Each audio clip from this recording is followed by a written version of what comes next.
আসসালামু আলাইকুম, কেমন আছেন সবাই?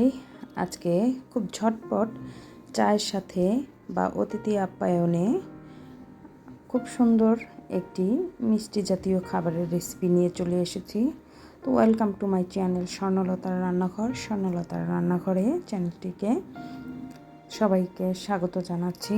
আর চ্যানেলটি অবশ্যই সাবস্ক্রাইব করে দিবেন, লাইক কমেন্ট শেয়ার করে দিবেন, আর বেলটিতে ক্লিক করে দিলে আমার নতুন নতুন ভিডিওগুলো আপনাদের কাছে পৌঁছে যাবে। তো চলুন দেখে নেই কীভাবে আজকে আমি এই মজাদার নাস্তাটি তৈরি করেছি। এখানে আমি 1 কাপ পরিমাণ আটা নিয়েছি, আপনারা চাইলে ময়দা দিয়েও করতে পারবেন। আর দিয়ে দিলাম সামান্য পরিমাণে লবণ, আর দিয়ে দিচ্ছি রান্নার তেল সামান্য পরিমাণে, দিয়ে খুব ভালোভাবে এটাকে একটু মিশিয়ে নেব। এটা মেশানো হয়ে গেলে একদম নর্মাল পানি দিয়ে অল্প অল্প করে পানি নিয়ে আমি একটি ডো তৈরি করে নেব, যেরকম আমরা রুটি বা পরোটা তৈরি করি সেরকম।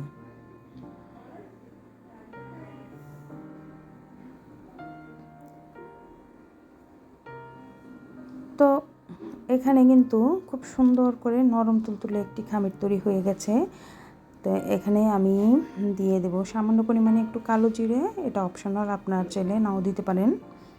তো কালো জিরাটা দিয়ে খুব সুন্দর করে আমি এটাকে আবার মিশিয়ে নিচ্ছি, নিয়ে খুব ভালোভাবে এটাকে হাতের সাহায্যে মথে নিচ্ছি। এটা মথা হয়ে গেলে আমি একটি বড় আকৃতির রুটি তৈরি করে নেব। আপনার চাইলে এটা 2 ভাগে ভাগ করে নিতে পারেন। তো আমি এখানে বড় জায়গাটা, সেজন্য আমি কিন্তু একবারেই নিয়েছি। আপনার চাইলে 2 বারে করতে পারেন, এটা কোনো সমস্যা নেই। তো এটাকে কিন্তু খুব সুন্দর করে পাতলা করে একটি রুটি বেলে নিচ্ছি আমি। দেখতেই পাচ্ছেন পাতলা করে খুব সুন্দর করে একটি বড় আকৃতির রুটি করে নিচ্ছি। তো রুটিটাকে কিন্তু আমি খুব সুন্দর করে ছুরি দিয়ে কেটে নেব। আপনারা চাইলে পিজ্জা কাটার দিয়েও কাটতে পারেন।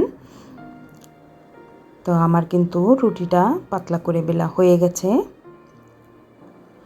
এখন আমি কিন্তু খুব সুন্দর করে এটাকে একটা ছুরি দিয়ে কেটে নেব। আগেই বলেছি যে খুব সুন্দর করে ছুরি দিয়ে কিন্তু এটাকে কেটে খুব কোনাচে কোনাচে শেপ দেব। আপনারা চাইলে এটাকে 4 কোনা শেপও দিতে পারেন। তো আমি একটু লম্বাটে ধরনের শেপ দিয়ে নিলাম, বরফি মতো।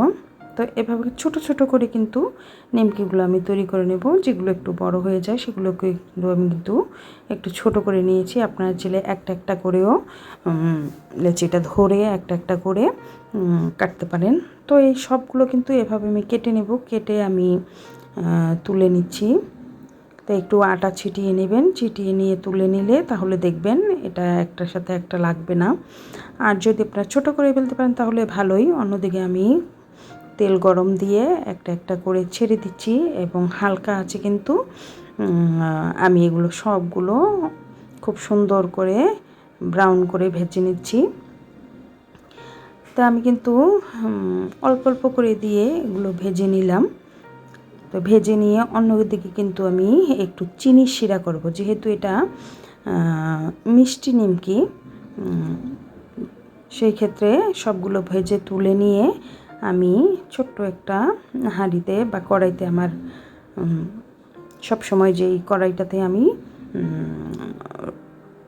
কাজগুলো করে থাকি সেই কড়াইটাতে আমি খুব সুন্দর করে কিন্তু চিনির একটা শিরা তৈরি করে নেব।